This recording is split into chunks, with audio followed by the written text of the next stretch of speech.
What's up, traders? Matt from the Trade Brigade here doing a technical analysis on ticker symbol MRNA for Moderna Inc. On the left-hand side, we have the daily time frame, and on the right-hand side, the 30-minute intraday time frame. First things first, this will, of course, be an update. However, we're starting from scratch. Some of our older levels were from way up in here, no longer really relevant, so we're going to come in with a quick daily roadmap, just pointing out the most obvious areas of support and resistance. Then we'll talk more nuance as we drill down to the 30-minute intraday time frame. So that's quickly what I'm seeing. Very, very simple stuff here inside of Moderna. We had this area of consolidation. Let's try that one more time. Thanks, drawing tool, for glitching. Anyways, consolidation, fake look above and fail. Target's always the bottom end of the range. That was fulfilled. This time we produce a lower high, and now we're breaking down underneath the bottom end of the balance. Now, the one saving grace here is the fact that we have this panic low from what was that, the Monday of 3 weeks ago, maybe, and that's exactly where today's low of day was. So it's going to make getting involved to the short side very, very easy. Now, I don't say easy because trading's easy, but visually speaking, if we crack this level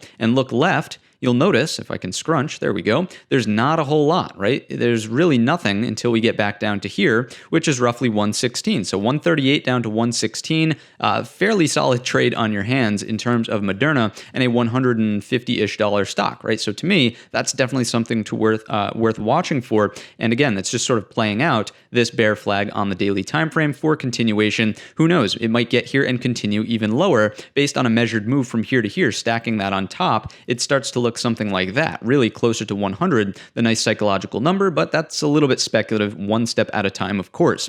If this is going to turn around to the upside, the aggressive long trader could take the look below and fail, which would mean that we do something like this. We recapture the 147.50s to rotate to the top end of the range at 170, right? It's the exact opposite trade of what happened right there. It looks something like that, okay? So that's the aggressive trade. However, you need to be a disciplined trader to take that with a stop loss just under these lows, because if it breaks, we know that there's not a whole lot until we get to 116.67, okay? The more conservative long trade, and again, it doesn't look like this is what wants to pan out, but if we get something that looks like that, what did I just draw? Simply a double bottom. Neckline break could take you higher to this prior flush point around 207.06. Let's take a brief look at the 30-minute intraday time frame. I mean, this thing got hammered on the open, and this quite literally belongs in a textbook, right? What did I just draw in? A picture-perfect bear flag, right? So if I take out the Fibonacci's and just look at today's range, I mean, we never even came anywhere remotely close to the 38.2. Bears in full control, consolidating down towards the lows. Again, I would start to lean bearish here on the stock because of everything we've talked about so far today.